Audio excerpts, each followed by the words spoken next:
कुछ तुम कहो, बात जब ये चल पड़ी, गुलमोहर की छाँव में आओ बैठे दो घड़ी। कुछ हम कहें, कुछ तुम कहो, बात जब ये चल पड़ी, गुलमोहर की छाँव में।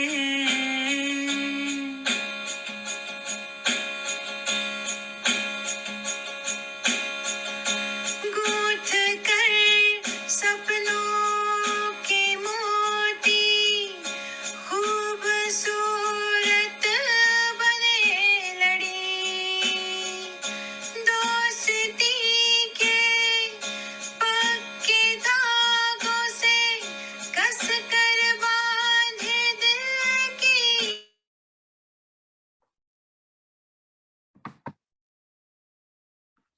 नमस्कार मित्रों, मैं मधु शर्मा न्यूयॉर्क अमेरिका से श्री हरप्रसाद शास्त्री जन्म शताब्दी समारोह की इस 8वीं कड़ी में हमारे साथ फेसबुक पर जुड़े सभी साथियों का हार्दिक स्वागत और अभिनंदन करती हूँ और बहुत बहुत हार्दिक अभिनंदन और स्वागत करती हूँ हमारे आज के मेहमान श्री लक्ष्मी शंकर वाजपेयी जी का और ममता किरण जी का। तो वाजपेयी साहब और ममता जी, आपका गुलमोहर के इस छांव में हार्दिक स्वागत और अभिनंदन है। बहुत आभार, बहुत आभार जी जी। मैं मुझे आप 1 मिनट दीजिए, मैं जरा ये लिंक शेयर कर दूं।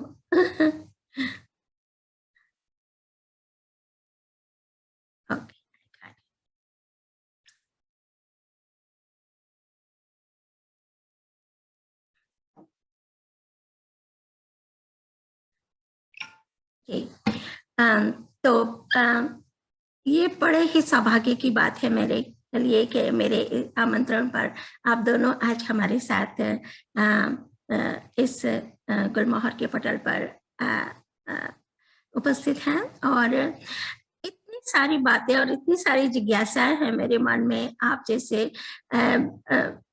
विदेशी साहित्यकार को, विशेष साहित्यकार को अपने बीच में पाकर। तो सबसे पहले वाजपेयी साहब, मैं आपसे पूछना चाहूंगी कि कविता आपके लिए क्या है और कविता को आप कैसे परिभाषित करेंगे? जी, कविता अगर बहुत कम शब्दों में कहें तो कविता मेरे लिए जिंदगी है। तो 24 घंटे कविता ही रहती है मन में। मुझे नहीं पता कि जिनके पास कविता नहीं होती 24 घंटे क्या सोचते हैं। हम तो उठते बैठते सोते जागते और रात में भी जैसे नींद नहीं आती तो एक कोई मिसरा, कोई ना कोई तरह ही मिसरे चलते रहते हैं ना, कोई एक मिसरा लेके सो जाते हैं। तो रात भर वो मतलब जब तक नींद आए तब तक वो ही प्रक्रिया चलती है। तो मेरे लिए, और मैं तो देखिए मैंने इस तरह के व्याख्यान भी दिए कि कविता को ही अगर आप जरिया बना लें, मतलब तो एक आधार बना लें, तो कविता के जरिए आप एडमिनिस्ट्रेशन बहुत अच्छा कर सकते हैं। आप बहुत अच्छे उसके माध्यम से खुद को बहुत तराश सकते हैं, अपने बहुत सारे कॉम्प्लेक्सेस को, अपनी कुंठाओं को, बहुत सारी मुसीबतों को। मतलब मुझे खुशी है कि मैं भी इस प्रक्रिया में शामिल हूं कि कहीं मेरी कविता की वजह से कोई डिप्रेशन में था तो वो बाहर आया, या जिसने सुसाइड का सोचा था वो थोड़ा उससे बाहर आया। तो कविता तो मैं क्या कहूँ, कामधेनु कहा गया उसको, कि उससे आप जो चाहे पालें। तो मेरे लिए कविता जो है मेरी जिंदगी है सचमुच। और जब से कविता मतलब मेरे जीवन में, और मैंने ये भी देखा है कि मैं खुद तो कोई बहुत बड़ी मुसीबत आ जाए, कोई मानसिक हो या किसी तरह की, तो फिर वो कहीं ना कहीं ये ईश्वर का चमत्कार कहिए, वो कविता उसमें बीच में आ जाती है और वो संभाल लेती सारा कुछ।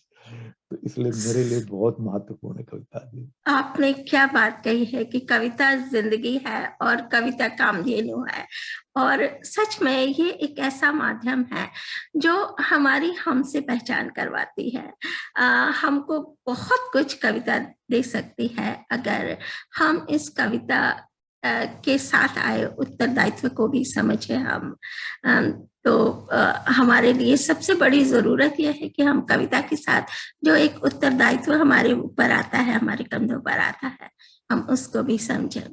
तो मैंने कार्यक्रम तो शुरू कर दिया और प्रश्न भी मैंने लक्ष्मी शंकर वाजपेयी जी से पूछ लिया, लेकिन आइए मैं आपको आपका एक बहुत ही संक्षिप्त परिचय देना चाहती हूँ, क्योंकि लक्ष्मी शंकर वाजपेयी जी को इस कविता ने क्या क्या दिया है और किस तरह का व्यक्तित्व लक्ष्मी शंकर वाजपेयी जी का है। यूं तो आप सभी जानते हैं लक्ष्मी शंकर जी किसी भी तरह के किसी परिचय के मोहताज नहीं है। कविता के क्षेत्र में एक बहुत ही जाना माना नाम है, लेकिन उनके विविध योगदानों के लिए का परिचय मैं आपको देना चाहूंगी, बहुत ही संक्षिप्त रखूंगी। प्रतिनिधि भारतीय कवि के रूप में 1 दर्जन से अधिक देशों में आपने कविता पाठ किया है। वेनेजुएला में विश्व कविता महोत्सव में भारत से एकमात्र आप कवि वहां पे प्रतिनिधि थे। 1 दर्जन देशी विदेशी भाषाओं में आपकी कविताओं का अनुवाद हुआ है। बच्चों के पाठ्यक्रम से लेकर विश्वविद्यालय स्तर तक कविताओं का अध्यापन आपने किया है। सुप्रसिद्ध गायकों द्वारा आपकी गजलों को गाया गया है। लंदन में अंतर्राष्ट्रीय वातायन कविता सम्मान सहित दर्जनों सम्मान आपको प्राप्त हुए हैं। 7 विश्वविद्यालयों में आप गेस्ट फैकल्टी और परीक्षक के रूप में संबंधित हैं। इंदिरा गांधी राष्ट्रीय मुक्त विश्वविद्यालय के स्नातक स्नातकोत्तर पाठ्यक्रमों के लिए 1 दर्जन से अधिक पाठ्यपुस्तक इकाइयों का आपने लेखन किया है। देश विदेश में अनेक सेमिनारों में आप वक्ता के रूप में गए हैं और 15 से अधिक वर्षों से IAS, IPS अफसरों के साक्षात्कार बोर्ड में शामिल हैं और 150 से अधिक राष्ट्रीय अंतर्राष्ट्रीय समारोह का आंखों देखा हाल का आपने प्रसारण किया है। तो ये एक बहुत ही छोटा परिचय मैंने आप लोगों के साथ लक्ष्मी शंकर वाजपेयी जी का कराया है। और साथ ही मैं ममता किरण जी के अभी एक संक्षिप्त सा परिचय आपका भी ममता किरण जी देना चाहूंगी हमारे साथ जुड़े हुए दर्शकों को। ममता किरण जी भी प्रतिष्ठित कवित्री हैं, पत्रकार हैं, समाचार वाचिका हैं और कार्यक्रम प्रस्तोता है। रेडियो से अनुबंधित मंच संचालिका है। गजल, गीत, छंदमुक्त कविता, दोहा, मुक्तक, माहिया, हाइको आदि विधाओं में आप लेखन करती हैं। कविताओं का पंजाबी, अंग्रेजी व उर्दू में अनुवाद किया है। कई सुप्रसिद्ध गायकों द्वारा आपकी भी गजलों का गायन किया गया है। प्रतिनिधि भारतीय कवि के रूप में आप भी इंग्लैंड, स्कॉटलैंड, वेल्स, उत्तरी आयरलैंड के कई शहरों व मॉरिशस में आपने कविता पाठ किया है। लाल किले से के कवि सम्मेलन में आप शामिल हुए हैं और राष्ट्रीय अंतर्राष्ट्रीय साहित्यिक उत्सवों में भागीदारी आपकी रहती है। पत्रिका, समाचार पत्रों और अनेक साझा संकलनों में कविताएं प्रकाशित हुए हैं और रेडियो टीवी से भी आपकी कविताओं का प्रसारण हुआ है। वृक्ष था हरा भरा, आंगन का शजर, लोकप्रिय कविताएं ममता किरण जी, ये आपकी एक कुछ विशिष्ट कविता संग्रह रहे हैं। और उत्तर प्रदेश हिंदी संस्थान का महादेवी वर्मा सम्मान, भारतीय उच्चायोग लंदन, कृति यूके बर्मिंघम, काव्यरंग नॉटिंघम, यूके की हिंदी समिति लंदन और संसद भवन में केंद्रीय कक्ष में राष्ट्रभाषा गौरव सम्मान, और सर्वोच्च न्यायालय के अधिवक्ताओं की संस्था द्वारा कवितायन सम्मान सहित अनेकों सम्मानों से आप सम्मानित हुई हैं। दूरदर्शन के लिए लिखी एक डॉक्यूमेंट्री को भी अंतर्राष्ट्रीय सम्मान मिला है। तो ये मैंने बहुत ही संक्षिप्त परिचय आप दोनों का अपने दर्शकों से कराया है। वाजपेयी जी, मैं समझ नहीं आ रहा कि मैं आपसे बातचीत में ज्यादा समय दूं कि आपकी कविताओं को ज्यादा सुनूं। तो मैं विलंबना करते हुए मैं सबसे पहले आपसे एक कविता का आग्रह करना चाहूंगी। तो आप कोई भी अपनी पसंद की एक कविता हमें और हमारे दर्शकों को सुनाएं। जी जी, तो अभी तो बिल्कुल जो ताजा है सर, वो जी सबसे ताजा जो है गजल, जी, वो मैं आपसे साझा कर लेता हूँ। जी जी स्वागत है। जी, इसका मतलब यूं है कि जो हम मायूसियों में भी जो हम मायूसियों में भी नए सपने सजाते हैं, जो हम मायूसियों में भी नए सपने सजाते हैं, उजाले खुद ब खुद उजाले खुद ब खुद हमको नई राहें दिखाते हैं। क्या बात, उजाले खुद ब खुद बहुत सुंदर। हमको नई राहें दिखाते हैं। और एक मतलब और भी है इसमें कि उन्हीं को कैसे वृद्धाश्रम में बच्चे छोड़ आते हैं, उन्हीं को कैसे वृद्धाश्रम में बच्चे छोड़ आते हैं, जो पूरी उम्र बच्चों के लिए ही तन गलाते हैं। क्या बात, जो पूरी उम्र बच्चों के लिए ही तन गलाते हैं। और इसमें शेर बहुत सारे हैं, मैं कुछ सुनाता हूँ, चुने जी चुने सुनाता जी हूँ। जी जी जी, असल में ये मेरी बहुत प्रिय जो है बहर है, जी तो जिसमें तो इसमें शेर बहुत सारे हो गए, लेकिन मैं कुछ चुनिंदा सुनाता हूँ आपको। जी, शेर ये है कि गरज कर शोर तो बेहद मचाते हैं ये कुछ बादल, कि गरज कर शोर तो बेहद मचाते हैं ये कुछ बादल, मगर दो चार बूंदे भी बहुत कम ही गिराते हैं। क्या मगर बात है, क्या बात मगर है। दो चार बूंदे भी बहुत कम ही गिराते हैं। और शेर ये है कि जो झूठे हों तो आंसू ऐसे कहलाते हैं घड़ियाली, जी, जो झूठे हों तो आंसू ऐसे कहलाते हैं घड़ियाली, जो सच्चे हों तो आंसू में समंदर भी समाते हैं। क्या बात है, क्या जो बात है, सच्चे हों बहुत तो सच। आंसू में समंदर भी समाते हैं। और शेर ये है कि यहाँ की हर अदालत से बड़ी भी एक अदालत है, निश्चित रूप यहाँ से। की हर अदालत से भी बड़ी यहाँ की हर अदालत से बड़ी भी एक अदालत है। वहां वो भी नहीं बचते, ते, यहाँ जो छूट जाते क्या, हैं। क्या बात, सच बात। कि वहां वो भी नहीं बचते, यहाँ जो छूट जाते हैं।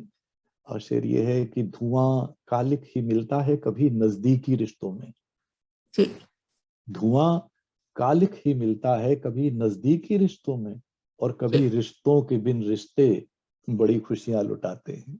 क्या बात है, क्या बात है, सच कि में। कभी जी जी, कि धुआं कालिक ही मिलता है कभी नजदीकी रिश्तों में, और कभी रिश्तों के बिन रिश्ते बड़ी खुशियां लुटाते हैं। और शेर ये है कि किसी भी दौर में होते हैं कुछ जांबाज ऐसे भी, किसी भी दौर में होते हैं कुछ जांबाज ऐसे भी, जो जां पर खेल कर जालिम को आईना दिखाते हैं। जी, जो जां बहुत पर सुंदर। खेल कर जालिम को आईना दिखाते हैं। और शेर ये है, देखिए मैं फिजिक्स वाला हूँ, मेरी साइंस कविता में जरूर आ जाती कहीं ना जी जी कहीं। और ये शेर अमेरिका में आके हुआ, तो प्रत्यक्ष जी, देखा इस बात को, कि सच्चाई ये है, पल भर को कभी सूरज नहीं डूबा। सच्चाई ये है कि पल भर को कभी सूरज नहीं डूबा, करोड़ों लोग ही हर दिन उसे डूबा बताते हैं। बताते हैं। क्या बात है, क्या करोड़ों लोग बात है। ही हर दिन उसे डूबा बताते हैं। और शेर ये है कि गुजारिश मौत से इतनी है, कुछ दिन और रुक जाए। गुजारिश मौत से इतनी है, कुछ दिन और रुक जाए। है अरमानों के कुछ जुगनू जो अब तक टिमटिमाते हैं, है अरमानों के कुछ जुगनू जो अब तक टिमटिमाते हैं। जो हम मायूसियों में भी नए सपने सजाते जाते हैं, हैं। उजाले खुद ब खुद हमको नई राहें दिखाते हैं। बहुत बहुत क्या शुक्रिया। बात है, क्या बात है, एक से एक खूबसूरत अशार, आपकी पूरी गजल इतनी खूबसूरत ये गजल हुई है आपकी। यूं तो आपको बहुत बार सुनने का मौका मिलता है, आप से को एक शेर अर्ज है मैं भी आपको हमेशा सुनती हूँ, और लेकिन एक एक आपकी इस गजल का शेर, क्या क्या कहने हैं उसके। और सच में जो अ, अ, अपने माता पिता का ख्याल नहीं रख सकते जो बच्चे, उन बच्चों को क्या कहा जाए, ये कहते हैं ना जो है कि जो बड़ी अदालत है वहीं पे उसका फैसला हो सकता है, हम लोग क्या कह सकते हैं। और लक्ष्मी शंकर वाजपेयी जी, मैं अपने साथ जुड़े हुए सभी दर्शकों का मैं धन्यवाद ज्ञापन करना चाहूंगी। हमारे साथ है पिलकेंद्र अरोड़ा जी, प्रेम बिहारी मिश्रा जी, हम अभी बात कर रहे थे उनके बारे में, तो वो हमारे साथ जुड़े हुए हैं। वीणा सिन्हा जी हमारे साथ जुड़ी हैं। पिलकेंद्र अरोड़ा जी कह रहे हैं जुगलबंदी या युगलबंदी, ममता जी को नमन। जी आज दोनों मिलेगी, आज युगलबंदी भी है और जुगलबंदी भी होगी। अन्नता पाटनी जी हमारे साथ जुड़ी हुई हैं और आपको नमस्कार कर रही हैं। प्रेम बिहारी मिश्रा जी नमस्कार आपको कर रहे हैं। वीणा विज जी हमारे साथ जुड़ी हैं और आपकी कविताओं का भरपूर, आपकी जो अशियारों का भरपूर आनंद ले रहे हैं। आशा दुआ जी हमारे साथ जुड़ी हैं। बाबा साहेब आराधपुरकर जी हमारे साथ जुड़े हुए हैं। अनिल दुआ जी हमारे साथ जुड़े हैं। जगदीश पंकज जी हमारे साथ जुड़े हैं। संगीता चौबे पाखुड़ी जी हमारे साथ जुड़ी है। तो सभी का हार्दिक धन्यवाद आज हमारे साथ जुड़ने के लिए। और बहुत बहुत बहुत बहुत धन्यवाद। इतना कीमती सुबह और शाम का वक्त होता है और आप हमारे साथ जुड़ के हमारे और सभी देश के जाने माने जी रचनाकार हैं, बड़ी सबका जी आभार। जी जी, ये बड़ा सौभाग्य की बात है कि ऐसे दिग्गज साहित्यकार हमारे साथ जुड़े हुए हैं आज इस मंच पर। तो चलिए इस युगलबंदी या जुगलबंदी जो भी कहे इसे आप, उसको आगे बढ़ाते हैं। और मैं अगला जो मैं बढ़ती हूँ ममता किरण जी की तरफ। और मैं ममता जी आपसे मैं पूछना चाहूंगी कि दूरदर्शन की के लिए जो आपने डॉक्यूमेंट्री लिखी और जिसको अंतर्राष्ट्रीय सम्मान मिला, उसका क्या विषय था और ये किस वर्ष में ये डॉक्यूमेंट्री आपकी रिलीज हुई? ये आखिर क्यों इसका शीर्षक था, जी और ये एड्स पीड़ितों पर थी ये, जी तो बस उसी के लिए ही मैंने जी सिर्फ स्क्रिप्टिंग की थी। जी जी और जी मेरी जी जी जी प्रोड्यूसर उसकी जी दूरदर्शन में ही जो काम करती हैं वो थी, जी जी तो उसको ये पुरस्कार मिला था।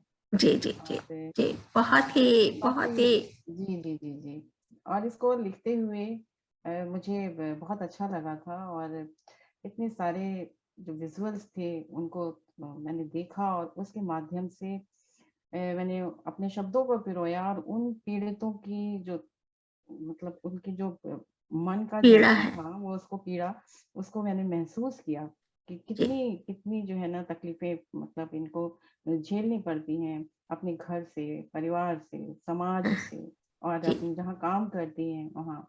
तो ये बहुत एक ज़रूरी विषय था, और मुझे इसको लिखते हुए जी, बहुत अच्छा लगा। बहुत ही संवेदनशील विषय, और जिसपे आपने मैंने वो डॉक्यूमेंट्री नहीं देखी है, लेकिन अगर कहीं पे उपलब्ध होगी तो मैं ढूंढने का प्रयास करूंगी और अवश्य देखना चाहूंगी उससे। मुझे पता नहीं तो दूरदर्शन वालों ने उसे कहीं अपलोड जी किया है या जी नहीं किया, क्योंकि जी ये जो है पुरानी बात हो गई है ये, जी तो जी मुझे लगता जी है कि मतलब सोशल मीडिया तो नहीं है आज। हाँ, इस सोशल तरह से मीडिया नहीं सोशल था। मीडिया जी जी जैसे आज है हमारे जी हाथ में, उस तरह से तब नहीं था। तो मुझे लगता है कि डाली है या नहीं डाली है जी मैंने, जी तो ये जी। श्योर नहीं हूँ। तो इसीलिए मैंने ये प्रश्न आपसे किया, क्योंकि बहुत सारे ऐसे विषय होते हैं जो कि कोई लिखना नहीं चाहता उन विषयों पर, और पुराने, जी, और उस वक्त तब में ये जब रेडियो आपने और लिखा था। जी, दूरदर्शन ही ये जो है ना प्रमुख माध्यम हुआ करता माध्यम था हुआ कि करते थे।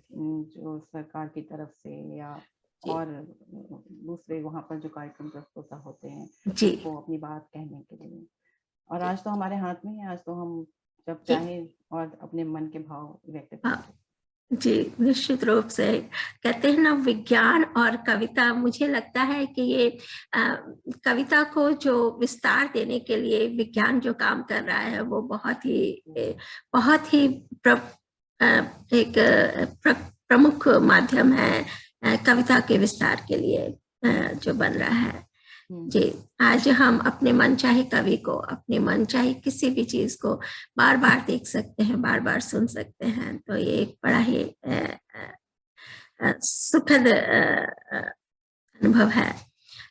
ममता जी, आपसे भी हम कुछ सुनना चाहेंगे, हमारे दर्शक जो जुड़े हैं। जी, तो चलिए मैं एक कविता सुनाती हूँ। जी और इसका शीर्षक है, टीवी की बात हुई और तो इसका शीर्षक है ब्रेक। जी ठीक है, जी और यहीं से बात करती हूँ कि टीवी पर जब भी कोई कार्यक्रम देखने बैठो कि टीवी पर जब भी कोई कार्यक्रम देखने बैठो तो कार्यक्रम कम, ब्रेक ज्यादा आते हैं। जी। और इस ब्रेक का मतलब है फायदा ही फायदा, मुनाफा ही मुनाफा। क्या बात। यूं ब्रेक का मतलब होता है टूटना, तोड़ना। और इस टूटने में कितनी टूटन है, क्या ये सोचा है आपने? वाह। कि इस टूटने में कितनी टूटन है, क्या ये सोचा है आपने? पूछो उन माँ बाप से जब तय हो जाए उनकी बिटिया का ब्याह। कि पूछो उन माँ बाप से जब तय हो जाए उनकी बिटिया का ब्याह और लेन देन में जरा सी कमी से टूट जाए रिश्ता। क्या बात।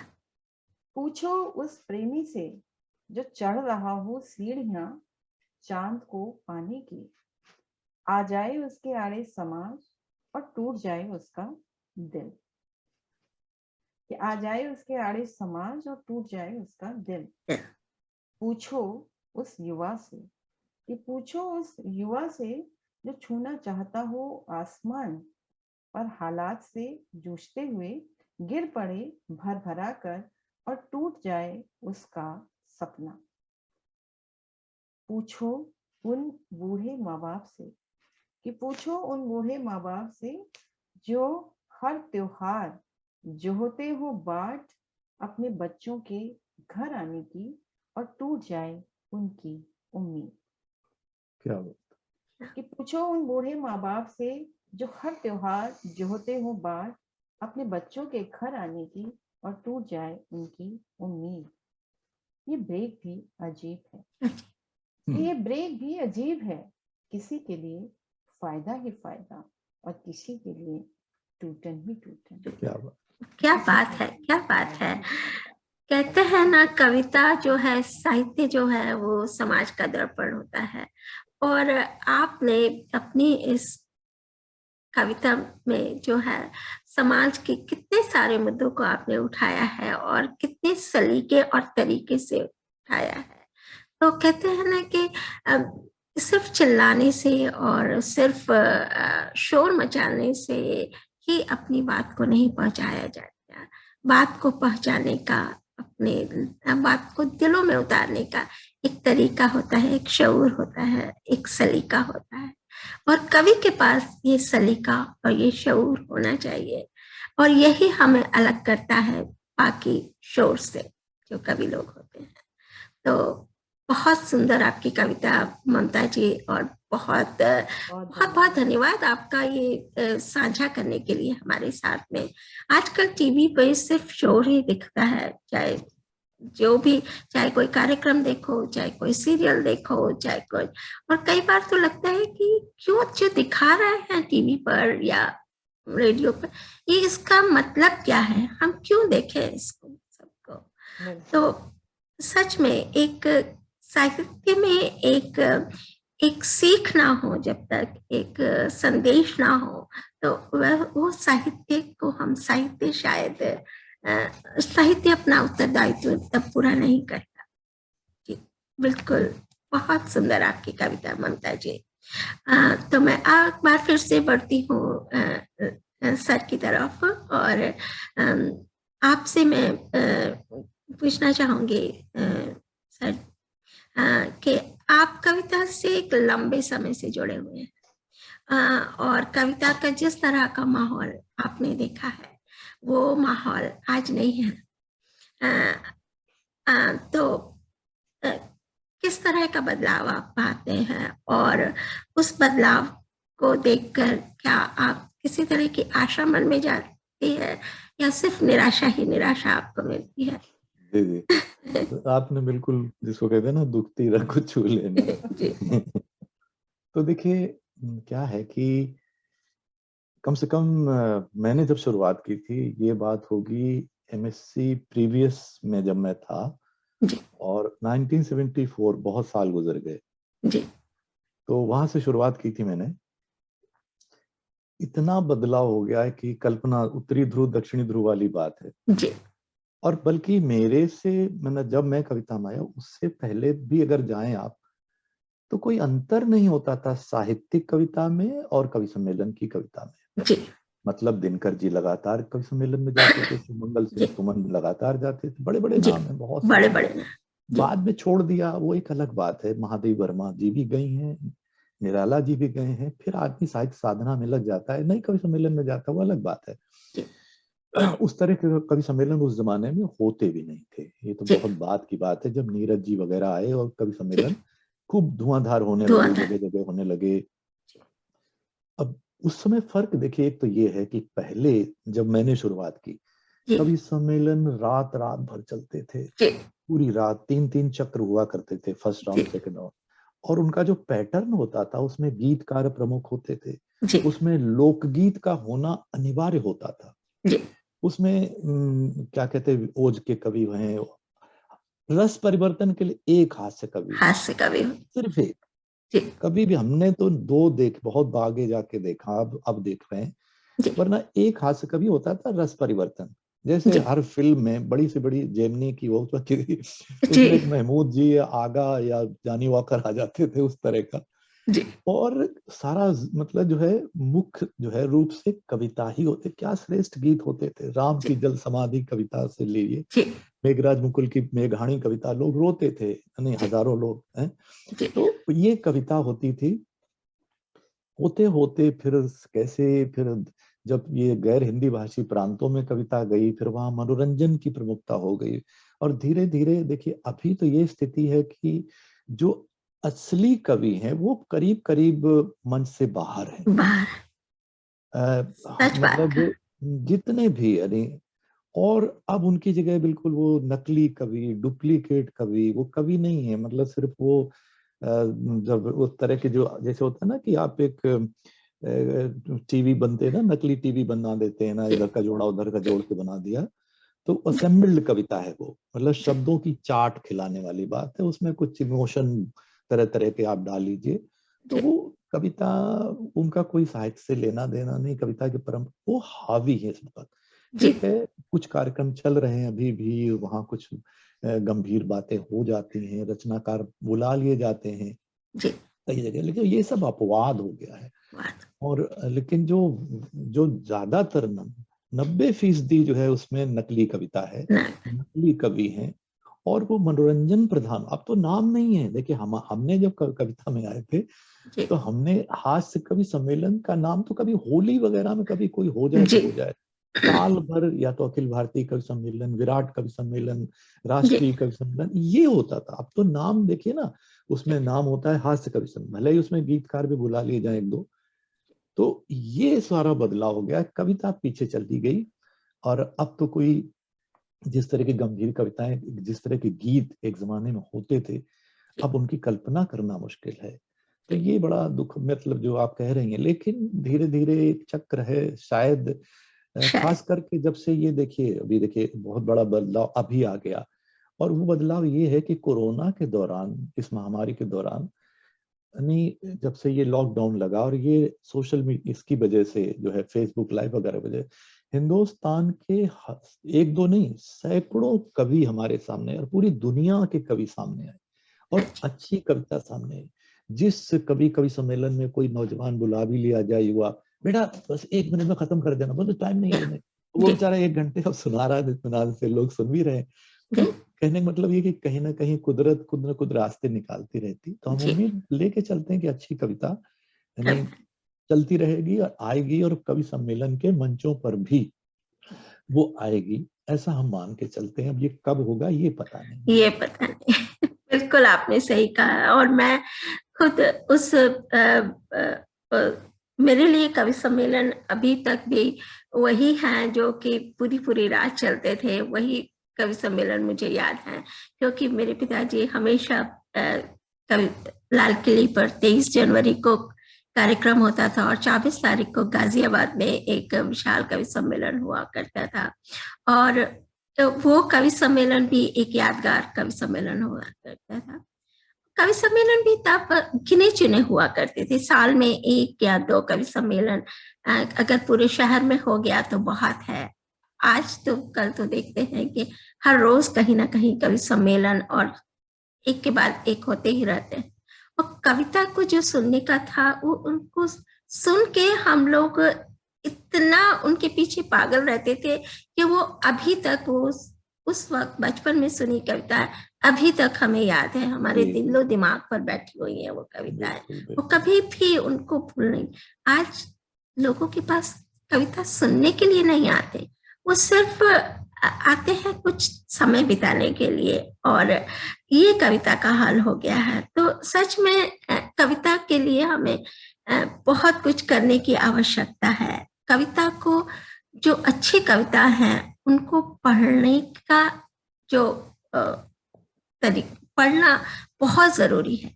जब हम अच्छा हमारे कानों में जाएगा, हम पढ़ेंगे, तभी हम कुछ अच्छा लिख पाएंगे। तो मेरा ऐसा मानना है कि आज सबसे बड़ी हमारी जो उपलब्धि है वो विज्ञान ने हमें ये दी है कि हम अच्छे गीतकारों को, अच्छी कविता को पढ़ने के लिए हमें मिल जाती है, और हम उसको जब मन चाहे उसको पढ़ सकते हैं, सुन सकते हैं, उससे सीख सकते हैं। तो इसी के साथ वाजपेयी साहब, आप कुछ और हमें सुनाइए, क्योंकि आपसे जितना भी सुना जाए, जितना भी कविता का आनंद आपके लिया जाए, वो हमारे लिए कम होगा। जी जी जी। देखिए, जैसे आप कह रही थी, मैं सिर्फ एक बात यही जोड़ना चाहूंगा जी। एक तो ये है कि जैसे कि अगर कोई मतलब कोई भ्रष्ट अफसर है, रिश्वतखोर है, तो वो कहेगा आज के जमाने में कौन ईमानदार है, आज के उसी तरह ये जो खराब कवि हैं ये जनता को दोष देते हैं, लोग यही सुना, ऐसा नहीं, ऐसा नहीं है। लोग जाते हैं 800 चैनल घर पे छोड़ के, अगर वो जाते हैं कविता सुनने के लिए ही जाते हैं। अब वो माहौल ऐसा बना दिया गया है, और जैसे संचालक है वो उस पर निर्भर करता है वो किस तरह की मानसिकता बनाता है, वरना एक लाइन में हजारों की भीड़ का दिमाग आप बदल सकते हो। मैंने ये करके दिखाया है। यानी मतलब अगर अच्छा संचालक अच्छी मनोभूमि बनाए दर्शकों की, तो वो अच्छी से अच्छी कविता सुनना चाहते हैं। और तो ये मतलब, और मैं तो लाल किले जैसे कवि सम्मेलन में या श्री राम जैसे कवि सम्मेलन में, डीसीएम वाले में, ऐसा कोई वक्त नहीं होगा जब मैंने छंद मुक्त कविता न सुनाई हो जी। और उसमें भी उसी तरह का हमें रिस्पांस मिला है जैसा कोई बहुत अच्छे उसमें तरन्नुम में गा के गजल को मिलता है। तो हम जनता को नहीं दोष दे सकते, दोष उनका है जो ये बहुरूपिये जो आ गए हैं, क्योंकि कवि की एक गरिमा अलग होती है, उसका सम्मान अलग है। तो ये लाफ्टर चैलेंज वाले या उस तरह के लोग मतलब जो आ गए हैं, उनकी वजह से ये बदलाव है। खैर, मैं आपने कविता की बात की, मैं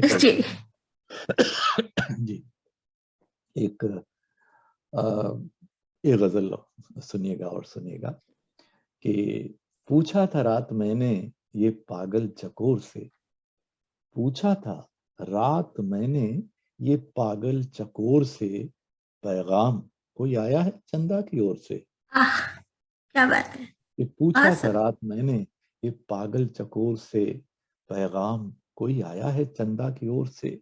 और शेर ये है कि बरसों हुए मिला था अचानक कभी कहीं, बरसों हुए मिला था अचानक कभी कहीं, अब तक बंधा हुआ है जो यादों की डोर से। डोर से। कि अब तक बंधा हुआ है जो यादों की डोर से। और शेर ये है कि मुझको तो सिर्फ उसकी खामोशी का था पता, कि मुझको तो सिर्फ उसकी खामोशी का था पता, हैरान हूं पास आके समुंदर के शोर से। क्या बात, हैरान हूं पास आके समुंदर के शोर से। शोर। और शेर ये है कि मैं चौंकता हूं जब भी नजर आए है कोई, मैं चौंकता हूं जब भी नजर आए है कोई, इस दौर में भी हंसते हुए जोर जोर से। क्या बात। क्या बात है, क्या मैं बात है। चौंकता हूं जब भी नजर आए है कोई, इस दौर में भी हंसते हुए जोर जोर से।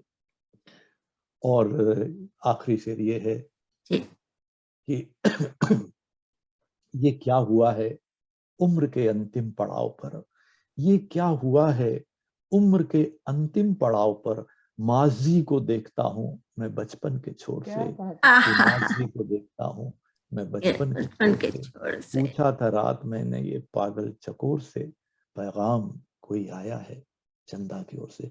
दरअसल ये गजल मैंने इसलिए भी चुनी जी, कि देखिए कोरोना के दौरान कोरोना ने हमें उनको हमसे छीन लिया। बहुत जी, बड़े गायक थे सतीश बब्बर, जी, बहुत पूरी दुनिया भर में उनकी कंसर्ट्स हुई। तो जी, लंदन में जब मेरे सम्मान में एक शाम हुई तो जी, वहाँ वो गजल ये वहीं उनकी रिकॉर्डिंग वहाँ पे बजाई गई थी। ये जी, गजल उन्होंने गाई थी, पूरी गाई दुनिया में थी। लोग गाए उस गजल को। जी जी, बहुत शुक्रिया। बहुत बहुत धन्यवाद कि आज आपने हमने ये गजल आपके मुंह से सुनी, तो ये हमारा और हमारे दर्शकों का बड़ा सौभाग्य है। और वाजपेयी साहब, मैं एक बार फिर से अपने दर्शकों का हार्दिक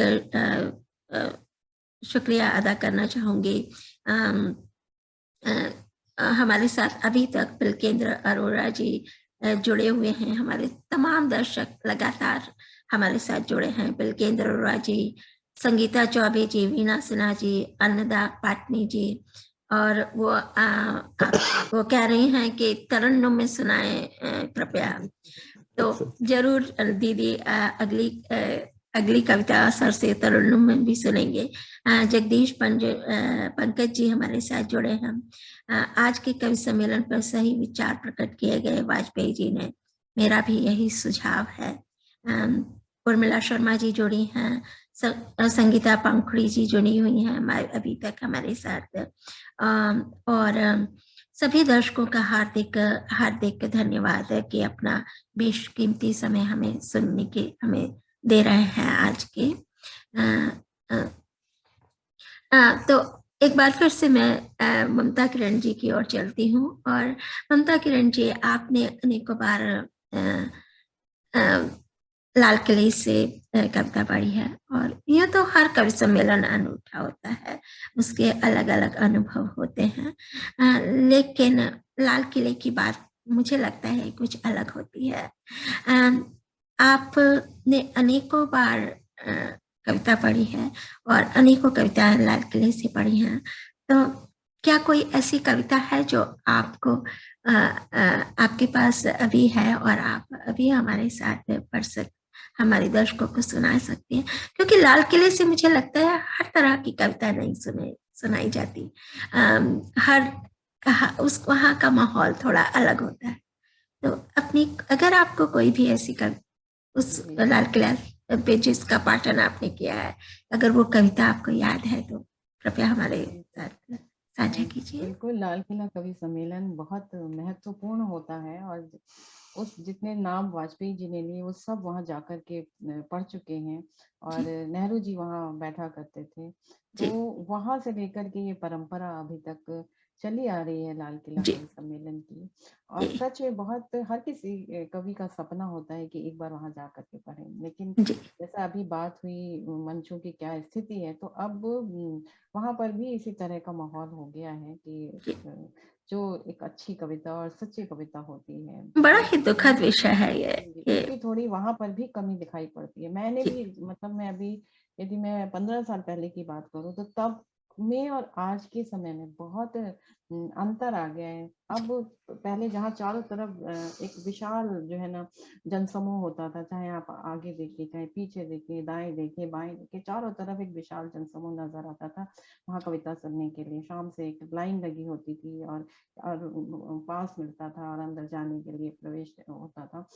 तो उस अब लेकिन वो स्थिति नहीं है। पंडाल बहुत उस तरह से देखा जाए सिकुड़ तो गया, बहुत छोटा हो गया एक तिहाई रह गया है होगा ना। शायद। तो ये कहीं ना कहीं हमें बताता है कि जरूर जो है यहाँ पर जो कविता पढ़ी जा रही है उसका भी एक जो है ना गिरावट आ रही है कविता में भी। और फिर वो लोग क्यों जाएंगे वहां पर जब उनको वहां पर वही व्हाट्सएप वाले चुटकुले सुनने को मिले और वही 50 साल से जो चुटकुले आप सुनते आ रहे हैं तो वही वहां पर बार बार दोहराए गए। तो ये एक बड़ी मतलब दुखद स्थिति है। और मैंने जब लाल किला कवि सम्मेलन में पढ़ा उस समय भी बहुत बड़े बड़े लोग उनकी उपस्थिति में, चाहे वो बाल कवि बैरागी जी हो, बाल स्वरूप राही जी हो, और इस तरह से बड़े बड़े उदय प्रताप सिंह जी जो कि इतने बार के लोकसभा सांसद रहे हैं, तो उन सबकी उपस्थिति में मैंने कविता पाठ वहां पर किया है। और वहाँ उस तरह की कोई भी वो नहीं थी कि आप, चाहे वो समाज से जुड़ी कविता, कवि का धर्म भी यही होता है कि आपके चारों ओर जो कुछ घट रहा है उसकी बात वहां पर करें, चाहे वो समाज से जुड़ी हो, चाहे वो जीवन से जुड़ी हो, चाहे वो देश की बात हो, चाहे वो दुनिया की बात हो, चाहे वो राजनीति की बात हो। बड़े ही लोग वहां पर इतनी त्वरित प्रक्रिया देते हैं आपके एक एक शेर पर, आपकी कविता पर, और बड़े ध्यान से सुनते हैं। तो लेकिन अब उस तरह का माहौल नहीं रह गया, ये कहते हुए मुझे थोड़ी सी तकलीफ हो रही है। और मैंने जो कविता वहां पर पढ़ी है तो मैंने देखिए मैंने हर तरह की कविता वहां पर पढ़ी है। और चाहे वो छंदमुक्त कविता हो चाहे वो गजल हो, तो दोनों ही, ऐसा नहीं है कि छंदमुक्त कविता वहां नहीं सुनी जाती और सिर्फ गाना मतलब जो है ना तरन्नुम में ही सुना जाता है। बहुत से लोग इस तरह की बातें करते हैं, पर कविता, यदि कविता में दम है तो वो सुनी जाती है, सराही जाती है। और मुझे बहुत अच्छा रिस्पॉन्स भी मिला है। मैंने दोनों ही तरह की चीजें सुनाई थी। और मैंने जो वहां पर जो सुनाया, आप उसकी बात कर रही हैं, तो मैंने 4 पंक्तियां तो ये पढ़ी थी कि देखिए हम भारत में क्या स्थिति है। भारत में तो ये है कि बेटियों को हम पूजते हैं, लेकिन बावजूद उसके स्थितियां क्या है ना। आप तो यहाँ अमेरिका में रहते हैं, यहाँ तो ऐसा नहीं है, लेकिन वहां पर जो स्थितियां हैं उसको मैंने इन 4 पंक्तियों में किया था कि सारी दुनिया के सवालों से बचा लूं तुमको, कि सारी दुनिया के सवालों से बचा लूं तुमको, अपने दिल के किसी कोने में छुपा लूं तुमको, कि सारी दुनिया के सवालों से बचा लूं तुमको, अपने दिल के किसी कोने में छुपा लूं तुमको, और एक निर्णय भी नहीं, कि एक निर्णय भी नहीं, हाथ में मेरी बेटी, कोख मेरी है मगर कैसे बचा लूं, कोख मेरी है मगर कैसे बचा लूं तुमको। तो ये इन 4 पंक्तियों से मैंने शुरुआत ही यहीं से की थी और बहुत अच्छा रेस्पॉन्स मिला। और दोनों ये देखिए स्थितियां हैं, एक स्त्री की भी व्यवस्था है और कोख, क्योंकि जिससे अपनी ही कोख पे उसका जो है वो अधिकार नहीं। और ये गजल की कुछ शेर बहुत सारा 10-15 मिनट करीब सुनाया था मैंने, तो उसमें बहुत सारी चीजें सुनाई थी, तो सब नहीं मैं यहाँ पर उस तरह से रिपीट और ना ही इतना समय, लेकिन आपने ये पंक्तियां सुनाई और बहुत ही आपने ये सटीक पंक्तियां आपकी हैं। और इसी बार मैंने फिर तुरंत ये भी कहा, और इसी बात को मैं इस तरह भी कहती हूँ कि आप सब यहाँ बैठे और इस बात को महसूस कीजिए कि बाग जैसे गूंजता है पंछियों से, कि बाग जैसे गूंजता है पंछियों से, घर मेरा वैसे चहकता बेटियों से, कि घर मेरा वैसे चहकता बेटियों से, और घर में उसका चांद आया जान कर वो, कि घर में उसका चांद आया जान कर वो, छुप के देखे चूड़ियों की कनखियों से, क्या बात, चूड़ियों की कनखियों से। और मेरी मंजिल क्या है मुझको क्या पता, कि मेरी मंजिल क्या है मुझको क्या खबर, कह रहा था फूल एक दिन पत्तियों से, कह रहा था फूल एक दिन पत्तियों से। और ये एक शेर ये पढ़ती हूँ कि एक शजर खुददार टकराने को था तब, कि एक शजर खुददार टकराने को था तब, थी चुनौती सामने जब आंधी उसे, क्या थी बात है। चुनौती सामने जब आंधी उसे। और देखिए हम सबके हाथ में फोन है, तो कि फोन वो खुशबू कहाँ से ला सकेगा, कि फोन वो खुशबू कहाँ से कहाँ ला से सकेगा, वो जो आती थी तुम्हारी चिट्ठियों चिट्ठियों से, से, क्या वो बात जो है। आती थी तुम्हारी चिट्ठियों से। बाग जैसे गूंजता है पंछियों से, घर मेरा वैसे चहकता बेटियों से। बेटियों से। क्या बहुत सुंदर आपकी ये कविता। और मुझे लगता है ममता जी, मुझे भारत छोड़े हुए 20 वर्ष हो चुके हैं, और मुझे कभी कभी तो लगता है कि हमारे भारत में बदलाव आ रहा है, मानसिकताएं बदल रही हैं बेटियों और बेटों के लिए।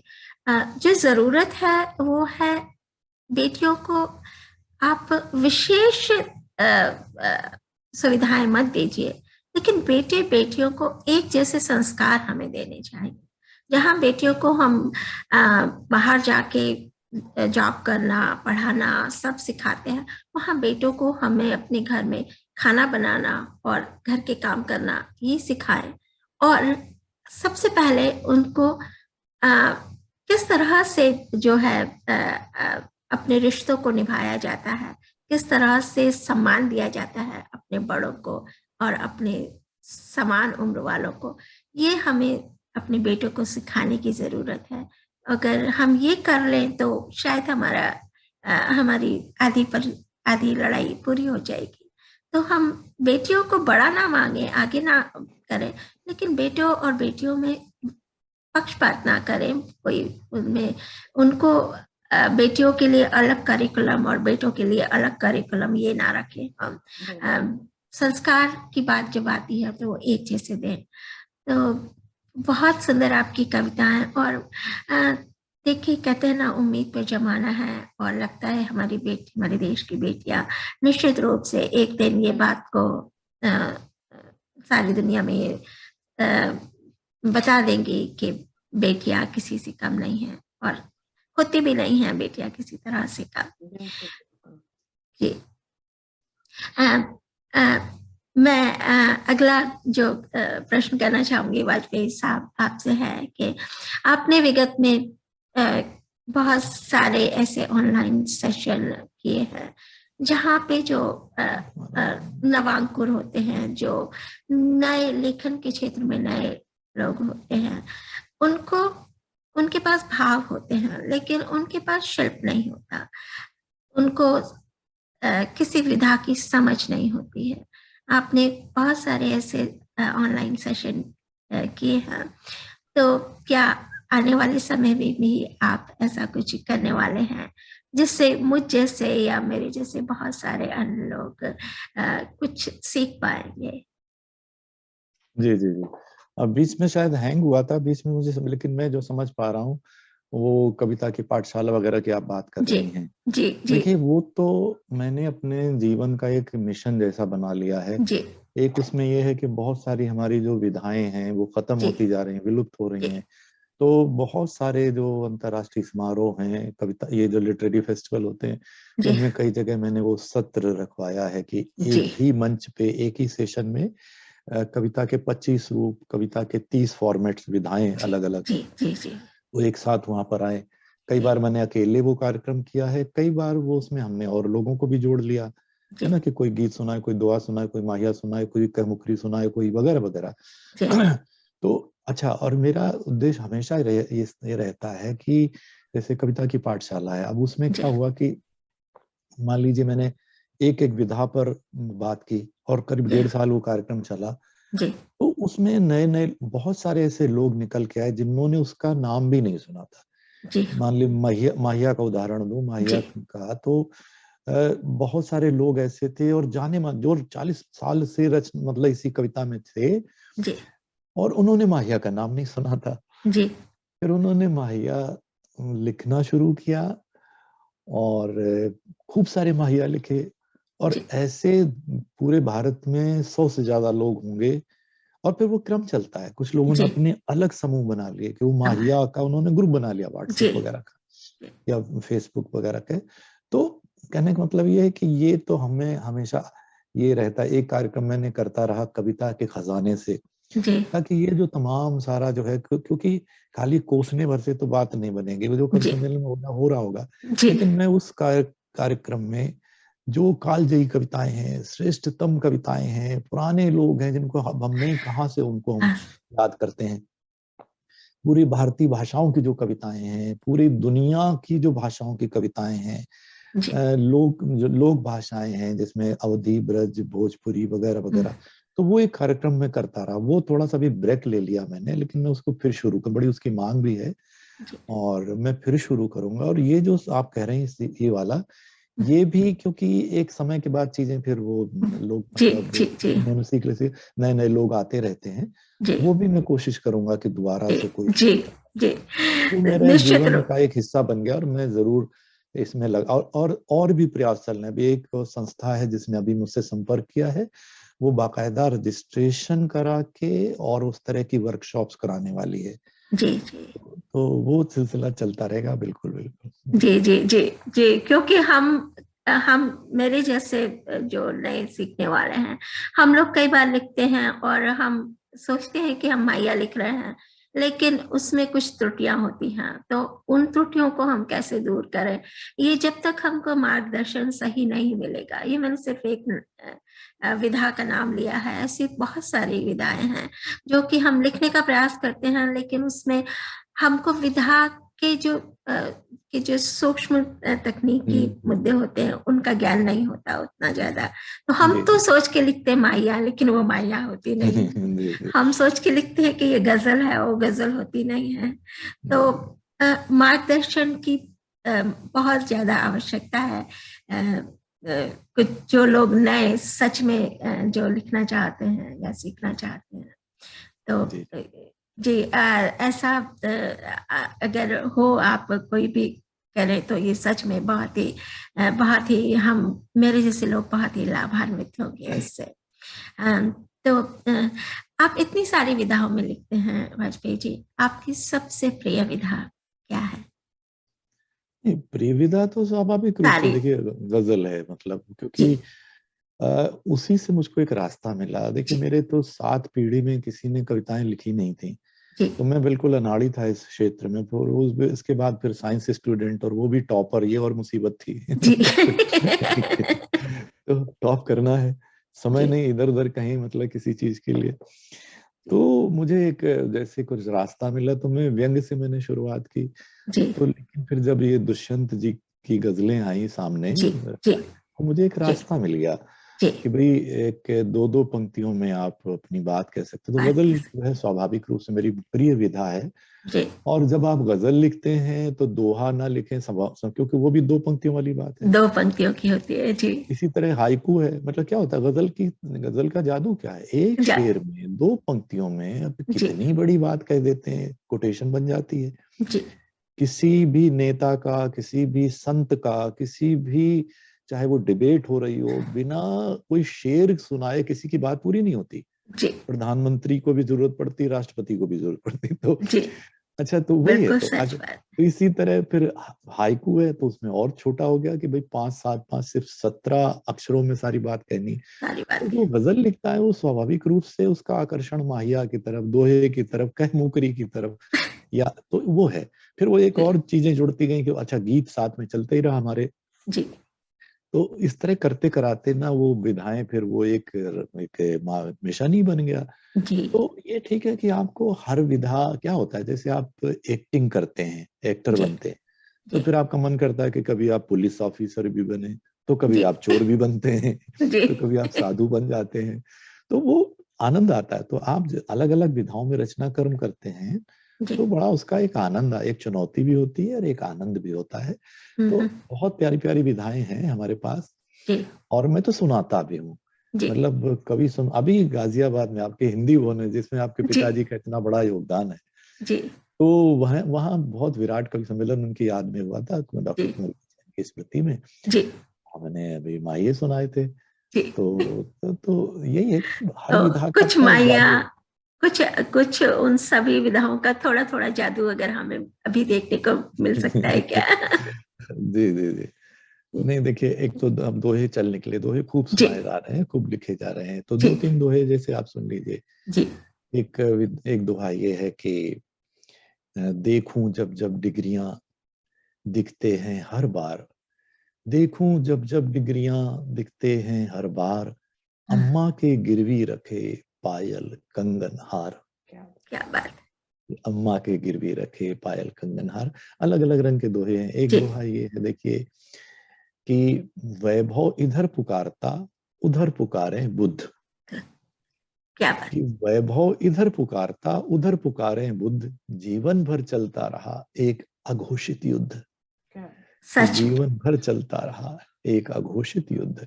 और ये हम कवि सम्मेलन की जो बात कर रहे थे, तो दोहा ये है कि फन के लोग बहक जाते हैं, अच्छे जी भले रचनाकार बहुत प्रतिभावान है, मेरे बहुत से परिचित भी हैं, छोटे भाई जैसे हैं, जी मैं कई दफा टोकता भी हूं उनको, लेकिन वो पैसों का लालच ऐसा होता ना कि वो उससे बाहर नहीं निकल पाते।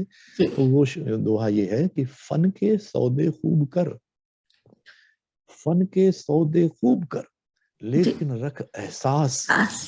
फन के सौदे खूब कर लेकिन रख एहसास, अलग तकाजे पेट के अलग रूह की प्यास। कि क्या अलग बात है, क्या कि बात है। अलग तकाजे पेट के अलग रूह की प्यास। बहुत सारे दोहे, अंतिम दोहा ये जी, सुनिएगा बहुत खूबसूरत। कि मूरत भी उस वक्त ही बन पाती भगवान, कि मूरत भी उस वक्त ही बन पाती भगवान, प्राण प्रतिष्ठा जब करें उसमें कुछ इंसान। हाँ, प्राण क्या बात है, क्या बात है। सच तो में, ये तो सच कुछ में दोहे। एक कहते हैं जी ना आपके हर दोहे में कहते गागर में जो सागर भरा होता है। जी दो जी लाइन की कविता और इतना सब कहना उसमें होता है। जी। ये सच में बहुत ही बहुत और दो सुंदर। तीन ये 2-3 माहिए सुन जी लीजिए। जी माहिया जी जी जी। जी अ, माहिया वैसे गा के ही सुनाते हैं, तो जी चलिए जी वो तरन्नुम वाली बात भी आ जाएगी जी साथ में। बिल्कुल, अन्नदा दीदी की अन्नदा दीदी की जी बात। जी। और ये है कि एक मिट्टी का, हमारी मिट्टी का छंद है, लोक छंद जी, है। लोक छंद। जी 12-10-12 12 मात्राएं, 10 मात्राएं, 12 मात्राएं। जी तो सुनिएगा कि पीड़ाओं का घर है, जी। पीड़ाओं का घर है, जो भी है दुनिया रहना तो यहीं यहीं पर है। पर है। कि जो वाह। भी है दुनिया रहना तो यहीं पर है। और देखिए, माहिया वैसे प्रेम का छंद है वैसे, जी लेकिन जी जो भी विधा आती है उसमें नए नए विषय लोग खुद उसको उसका रूप बदल जाता है। जी तो ये सुनिएगा कि अ, मैंने इसमें मतलब बहुत तरह के विषय जो है उसमें लिए हैं जी कि वोटों की मेहरबानी, वोटों की मेहरबानी, अपराधी जी की संसद में, अपराधी जी की संसद में अगवानी, मानी। वोटों की मेहरबानी, अपराधी जी की संसद में अगवानी। और दुखद पर सत्य। जी जी जी जी। ये मरुथल तो तरसता है, मरुथल तो तरसता है, आवारा बादल सागर पे बरसता बरसता है। है। वाह। तो इस तरह के बहुत सारे बहुत बहुत मायने हैं। सुंदर। जी जी। बहुत। और देखिए एक पद सुना, देखिए विलुप्त हो जी गया पद, इतना जी प्यारा जी सूरदास जी मीराबाई ये सब ने जी जो है सब पद लिखे। मैं जी सीधे से सुनाता हूँ, समय बचता है, गा जी। के में ज्यादा जाता है। तो सीधे सुनाइए, सीधे कोई नहीं, सुना। आज का प्रोग्राम थोड़ा लंबा होगा, वो मुझे मालूम था। जी जी जी। जी पद सुनिएगा जी कि अब पिलकेंद्र अरोड़ा जी तुम्हारे बहुत जाने माने व्यंग्यकार हैं देश के, तो जी उनको अगर जी हैं तो वो अच्छा लगेगा। जी जी कि जी साधो अजब जमाना आया, कि साधो अजब जमाना आया। अब देखिए जो शेर में बात थी वो इसमें भी आई है जी कि साधो अजब जमाना आया, विधवा बूढ़ी माँ को बेटा खुद वृद्धाश्रम लाया। साधो क्या बात। अजब जमाना आया, आया। और बरसा नहीं फटा है बादल। मैंने बचपन में कभी जिक्र भी जी नहीं सुना था, जी अब सुनते हैं कि जी बरसा नहीं फटा है बादल, खूब कहर बरसाया। आया साधु अजब क्या जमाना बात। आया। आया। और अपराधी मंत्री बन जाते, अपराधी मंत्री बन जाते, वोट तंत्र की माया। साधु अजब जमाना आया, आया। और भूख से हारे, इससे ज्यादा विडंबना देश की क्या हो सकती है जी कि जी भूख से हारे अन्न के दाता, कि भूख से हारे अन्न के दाता, आत्मघात अपनाया। ना साधु अजब जमाना आया। और लोग और उस पर भी राजनीति करते हैं। जी जी जी। और ये छंद आगे बढ़ता है कि शहरों में मनुष्य को खोजा, शहरों में अब देखिए चौपाया तो आप जानती हैं जी जी कि शहरों में मनुष्य को खोजा, मिला सिर्फ चौपाया, सफाया। दो पाया सॉरी, कि शहरों में मनुष्य को खोजा, मिला सिर्फ दो पाया। आया। साधु अजब जमाना आया, आया। और बड़ी बड़ी नदियों में हमको पानी नजर न आया। आया। साधु अजब क्या बात। जमाना आया। अंतिम आया। है कि लोकतंत्र का सूर्य जहां था, हम दुनिया के सबसे बड़े लोकतंत्र हैं, जी कि लोकतंत्र का सूर्य जहां था, बड़ा अंधेरा पाया। आया। साधु अजब जमाना आया। आया। जी बहुत बहुत धन्यवाद।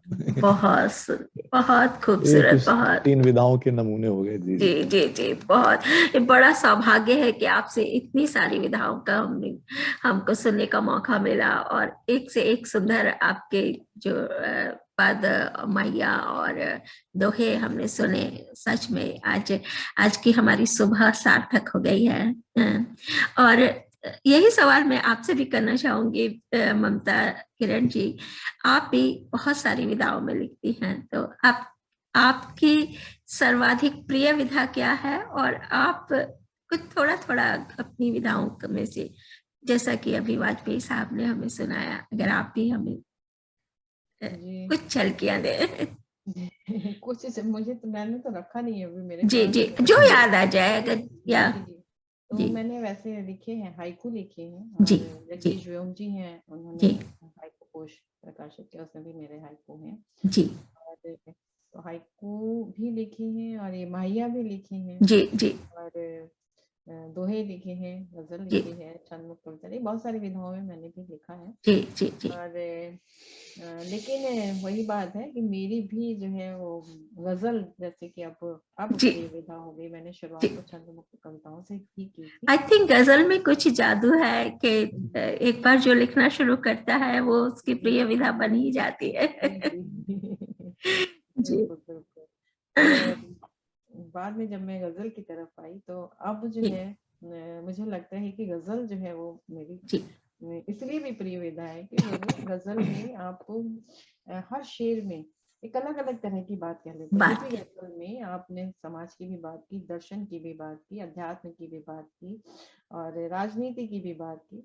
तो जी और वो शेर जो है ना, एक शेर यदि इतना अच्छा है तो वो सबकी जुबान पर चढ़ करके बोलता है। चर्चा। जैसे वाजपेयी जी ने भी कहा कि वो जी हर किसी को अपनी बात कहने के लिए एक शेर की जरूरत होती है। जी निश्चित तो रूप से। मुझे भी लगता है कि ऐसा शेर कभी मेरा भी हो, कोई जो लोगों की जुबान पर चढ़ करके जी बोले।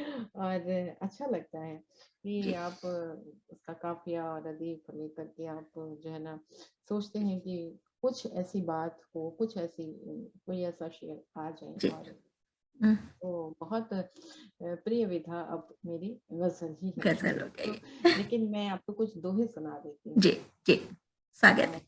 दोहे यहाँ से पढ़ती हूँ। आप जानते ही हैं कि अब बच्चे तो बस जहाँ उनका करियर शुरू होता है तो निकल जाते हैं, और फिर वैसे भी अब दूरियां हैं और अपनी अपनी उनकी नौकरी होती है और होता है, तो यहीं से मैं बात शुरू करती हूँ जी। कि बच्चों को, हर माँ बाप की तरफ से, कि बच्चों को पर क्या मिले छोड़ गए वो साथ।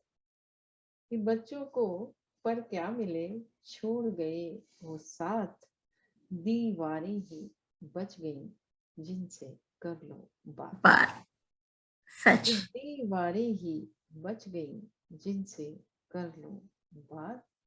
और बच्चे परदेसी हुए, कि बच्चे परदेसी हुए सूने घर संसार।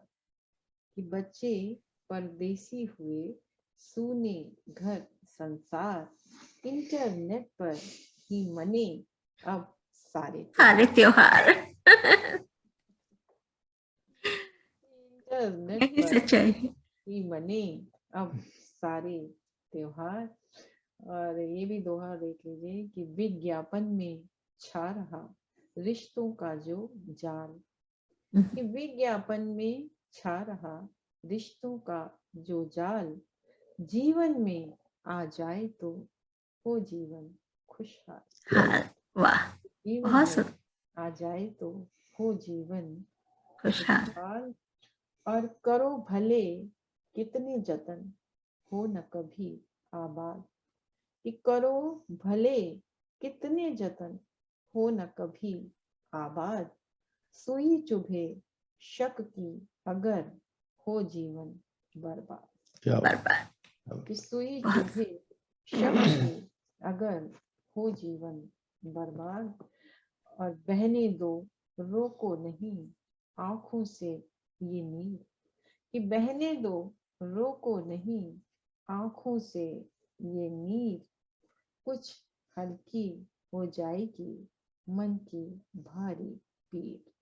वाह, कुछ बहुत सुंदर। हल्की हो जाएगी मन की भारी पीर। और अच्छा हो या फिर बुरा दोनों को ले साथ। कि अच्छा हो या फिर बुरा दोनों को ले साथ, जीवन चलता किस तरह फिर देखो निर्बाध। वाह। कि बहुत जीवन सुंदर। चलता किस तरह फिर देखो निर्बाध। और एक ये मौसम से, कि भीगे मौसम ने कहा आकर मेरे कान। आप भी ऐसे ही मौसम में बैठे हैं और हम भी जी ऐसे ही जी, मौसम में बिल्कुल, बैठे हाँ, हैं। जैसा ही मौसम है, भीगा हुआ। भीगे मौसम ने कहा आकर मेरे कान, गलियां तेरे हृदय की दिखती क्यों वीरान। क्या वाह, बात। क्या बात। गलियां तेरे बहुत खूब। हृदय की दिखती क्यों वीरान। और ये दोहा एक ये और सुन लीजिए, बिल्कुल जी अंतिम दोहा मेरा। जी। जो हालात है, कि वश में करने जब उसे काम न आए मंत्र। कि वश में करने जब उसे काम न आए मंत्र, है गवाह इतिहास तब रचा गया षड्यंत्र।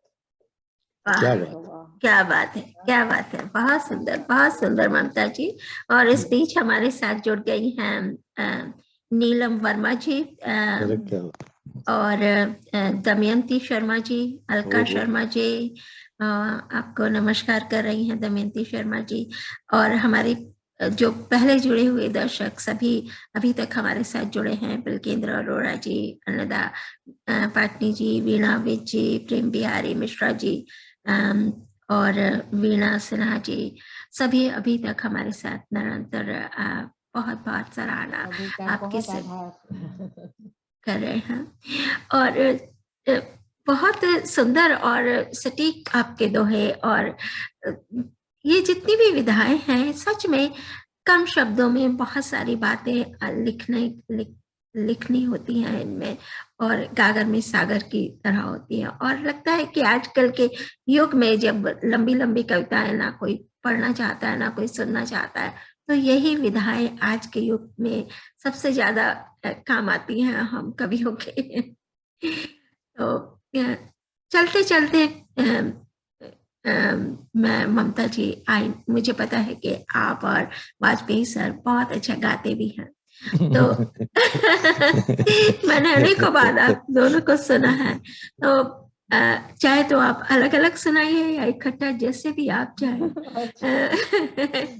एक गीत हो जाए। बताओ गाइए, क्या? जैसे बताओ। डुएट गाना, डुएट गाओ, अकेले गाना अकेले गाओ, जो जो आपका जैसा आप चाहे। वाजपेयी जी सुनाते हैं और एक मैं सुना देती हूँ। जी तो पहले जी, वाजपेयी जी सुनाते हैं। पहले मैं वाजपेयी जी थोड़ा जी सा जी। अच्छा अच्छा। और तो कराओके, हाँ हाँ कराओके निकाल दो, आ चल जी, के तो जाएगा। अच्छा, आप क्या चाहती, कराओके के साथ गाएं या जैसे जैसे आप चाहें।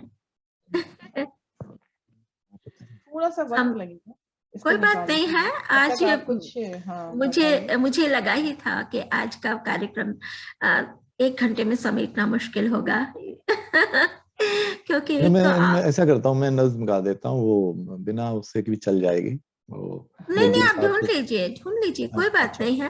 तब तक हमें कुछ जो है, आप कुछ और हमारे जो युवा कवि हैं उनके लिए आप कोई संदेश देना चाहते हैं?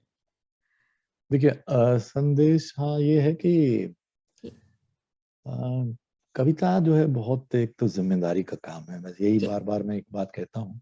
जी तो खाली ये नहीं है कि आप कविता लिखे तो आपका बस ये होता है कि बस हम सीधे कवि सम्मेलन में चले जी जाएं और तालियां मिल जाएं, लिफाफे मिलने लगे, उससे कुछ नहीं होगा। सब ये वक्त के साथ सब, वो तो उसी तरह का काम है, कुछ भी आपने कारोबार किया उसमें पैसे कमाए और ठीक है, जी ये तो उस तरह का। लेकिन अगर मैं तो जहाँ मैंने कविता लिखना एक चीज है और कवि बनना, मैं तो सबको यही अपील करता हूँ कि कवि बनिए। कुछ भी जी आप कर रहे हो लेकिन एक जिम्मेदार कवि बनिए, जी चीजों को समझिए, पढ़िए, और जिस विधा में लिखे उसमें मेहनत। आज तो देखिए कोई समस्या इसलिए नहीं कि इंटरनेट पे सब कुछ उपलब्ध है, वीडियो हैं, कि मैंने विधाओं के भी सीखना चाहे तो बहुत लोगों ने बहुत इस सर। तरह का काम कर रखा है, तो सब जी सीखा भी जा सकता है। तो बस यही है कि थोड़ा ये साधना, जैसे अब संगीत में आप शास्त्रीय संगीत नहीं सीख सकते, जी है ना, उसके लिए साधना करनी पड़ेगी। वही कविता वाली बात है कि हर विधा में आपको ने वो तो सीखें भी, और ज्यादा से ज्यादा पढ़ें, कविता की परंपरा को जी समझें, अपनी जिम्मेदारी भी समझें। देखिए मैं इमरजेंसी का उदाहरण देता हूँ जी कि मैं अगर कवि हूं तो कोई सरकार आए, कोई पार्टी आए, हमें उससे कोई लेना देना नहीं। नहीं, हमारे लिए देश सर्वोपरि है, हमारे लिए बिल्कुल। समाज सर्वोपरि है, देश की चिंता है। अब जब घनघोर आपातकाल लगा था, बिना किसी डर के हजारों की भीड़ में और आपातकाल के खिलाफ कविताएं सुनाते थे और अखबार में छप, और उस जमाने में उस दल के बड़े बड़े कवि किसी ने से भी मैंने आपातकाल के समर्थन में कोई कविता नहीं सुनी।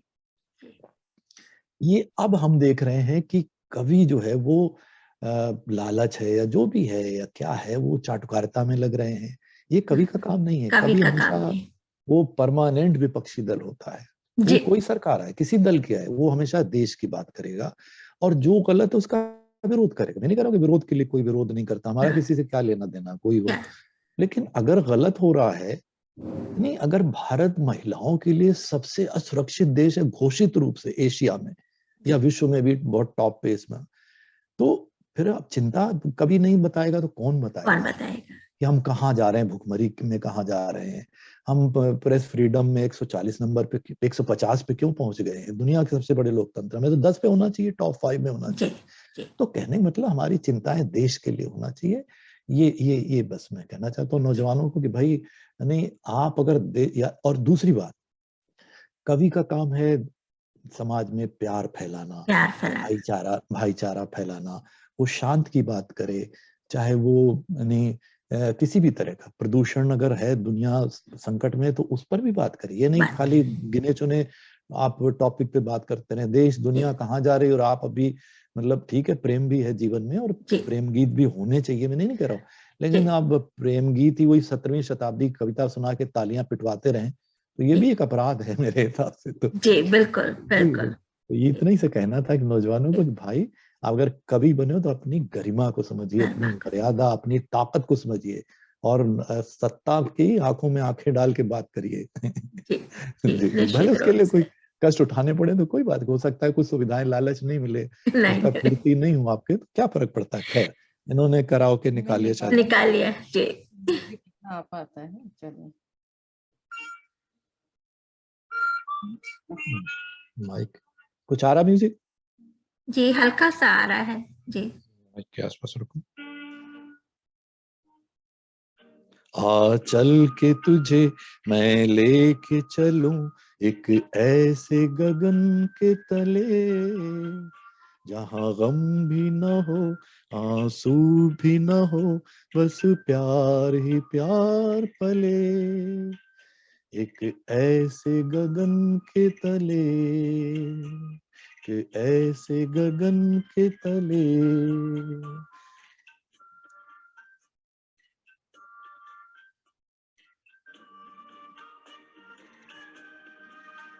एक ऐसे गगन के तले,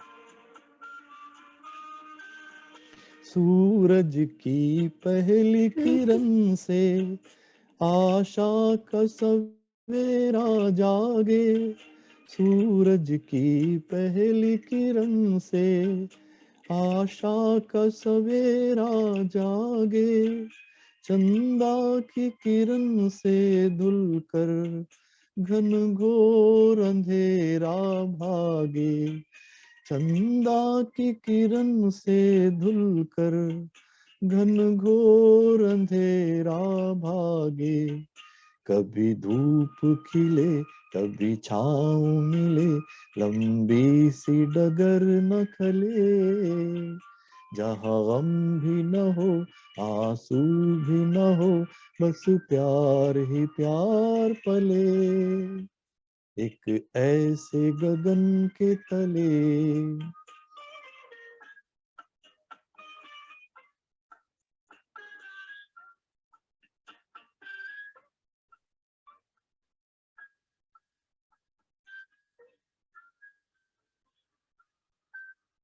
जहां दूर नजर दौड़ाए, आजाद गगन लहराए, जहां दूर नजर दौड़ाए, आजाद गगन लहराए, जहां रंग बिरंगे पंछी आशा का संदेशा लाए, जहां रंग बिरंगे पंछी आशा का संदेशा लाए, सपनों में पली हंसती हो कली, जहाँ शाम सुहानी ढले, जहाँ गम भी न हो आंसू भी न हो, बस प्यार ही प्यार पले। एक ऐसे गगन के तले। धन्यवाद। बहुत सुंदर। और हमारे सभी श्रोतागण आपके गाने की बहुत सराहना कर रहे हैं। प्रेम बिहारी मिश्रा जी लिख रहे हैं, इंद्रधनुष का यह भी एक रंग है। अलका शर्मा जी कह रही हैं बहुत सुंदर गायन आदरणीय, और एक बहुत ही सुंदर गीत से, एक आशावादी गीत के साथ आपने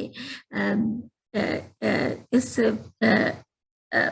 कार्यक्रम को हम अंतिम दौर की ओर लेके चल रहे हैं, और ममता जी की तरफ अब चलते हैं और देखते हैं ममता जी हमें कौन सा गाना सुनाती हैं।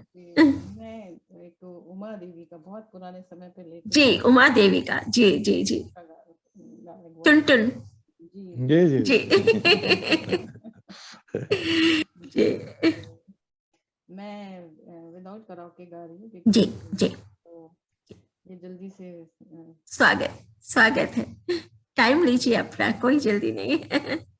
अफसाना लिख रही हूँ, अफसाना लिख रही हूँ, दिले बेकरार का, आंखों में रंग भर के तेरे इंतजार का, अफसाना लिख रही हूँ। जो तू नहीं तो कुछ भी नहीं है बहार में, नहीं है बहार में। जो तू नहीं तो कुछ भी नहीं है बहार में, नहीं है बहार में। जी चाहता है मुँह भी, जी चाहता है मुँह भी, ना देखूं बहार का, आंखों में रंग भर के तेरे इंतजार का, अफसाना लिख रही हूँ। हासिल है यूं तो मुझको जमाने की दौलतें, जमाने की दौलतें। हासिल है यूं तो मुझको जमाने की दौलतें, जमाने की दौलतें। लेकिन नसीब लाई, लेकिन नसीब लाई वो एक सोगवार का, आंखों में रंग भर के तेरे इंतजार का, अफसाना लिख रही हूँ। आजा कि अब तो आँख में आंसू भी आ गए, आंसू भी आ गए। आजा कि अब तो आँख में आंसू भी आ गए, आंसू भी आ गए। सागर छलक उठा, सागर छलक उठा मेरे सब्रो करार का, आंखों में रंग भर के तेरे इंतजार का, अफसाना लिख रही हूँ, अफसाना लिख रही हूँ, दिले बेकरार का, आंखों में रंग भर के तेरे इंतजार का, आंखों में रंग भर के तेरे इंतजार का। बहुत बहुत सुंदर ममता जी, ये मेरा बहुत ही प्रिय गाना है और मुझे नहीं पता था आप ये अरे गाने वाह वाली वाह, है। क्या बात है। बहुत सुंदर। बहुत अच्छा हो गया कि मैंने जी। आपकी पसंद का गाना गाया। और कहते हैं ना, आपने मेरे दिल की बात जान ली के बहुत बहुत धन्यवाद आप दोनों का। आप जैसे साहित्यकार का सानिध्य पाके हमारा ये मंच धन्य हो गया है और उम्मीद करती हूँ कि हमें आप जैसे आपका ये सानिध्य बार बार मिलता रहे और अब ये वर्चुअली मिलने के बाद आपसे इन पर्सन मिलने की जो इच्छा और चाह थी वो और भी प्रबल हो गई है। तो और पूरी उम्मीद है कि आपसे इस साल नहीं तो एटलीस्ट 2023 के पहले दिन शायद मिलना हो। दे दी, इन उर्दू में बहुत पर्सन। अच्छा वो इंशाअल्लाह कहते हैं ना, दे जी दे। जी जी लेकिन जी बहुत आभार आपका भी, और जितने दर्शक यहाँ पर जुड़े रहे, जी दर्शक क्यों, हमारे सब मित्र थे यहाँ पर। जी बिल्कुल मैं नहीं बिल्कुल। जानती हूँ तो इसलिए उनको ये दर्शक निकला। जी और जितने भी अपना हमारे यहाँ सब मित्र जुड़े हुए हैं, चाहे जी महानंदा जी हो, पिलकी नरोरा जी हो, प्रेम जी बिहारी जी हो और विज जी हो, तो सभी का जगदीश बहुत, पंकज जी, बहुत जगदीश जी जी, पंकज जी, नीलम, डॉक्टर नीलम वर्मा प्रेम सब, बिहारी जी जी, अलका महानंदा जी जी, सब, जी सभी जी। का बहुत बहुत आभार व्यक्त करते हैं कि आप जी सब यहाँ जी पर जुड़े, इस बहाने आप सबसे मिलना हुआ, और आपका भी जी बहुत धन्यवाद करती हूँ। और जी हरप्रसाद शास्त्री जी की स्मृतियों को नमन करती हूँ, और कि जन्म शताब्दी वर्ष में आप ये श्रृंखला यहाँ पर चला रही हैं, गुलमोहर पटल का और आपका बहुत बहुत जी धन्यवाद। बिल्कुल, मेरी तरफ से भी और देखिए। जरूर मिलना और होगा। ये सच बात है कि देखिए बहुत जरूरत है अभी जो समाज में जिस तरह की संवेदनहीनता बढ़ रही है, अमानवीयता बढ़ रही है, तो ऐसे जो कार्यक्रम जैसे आप एक पटल चला रही हैं, इनकी बड़ी आवश्यकता है देश में। और आप तो अमेरिका में बैठ के कर रही हैं ये काम, ये और भी अच्छी सराहनीय स्थिति। और यही बहुत आज के दौर में सबसे अगर कोई आशा जगाने वाली चीज है, सुखद चीज है समाज के लिए भी और हिंदी के लिए भी, साहित्य के लिए भी, वो यही है कि आप जैसे लोग पूरी दुनिया में आज की तारीख में वो इस तरह के काम अलग अलग देशों में जो कर रहे हैं, उनके प्रति मैं सचमुच अपना जो है अभिनंदन करता हूँ आपके प्रयासों को, और सबको एक बार फिर से सबको नमस्कार। आपके आशीर्वाद और स्नेह के लिए मैं बहुत बहुत आभारी आपकी हूँ, और निश्चित रूप से आप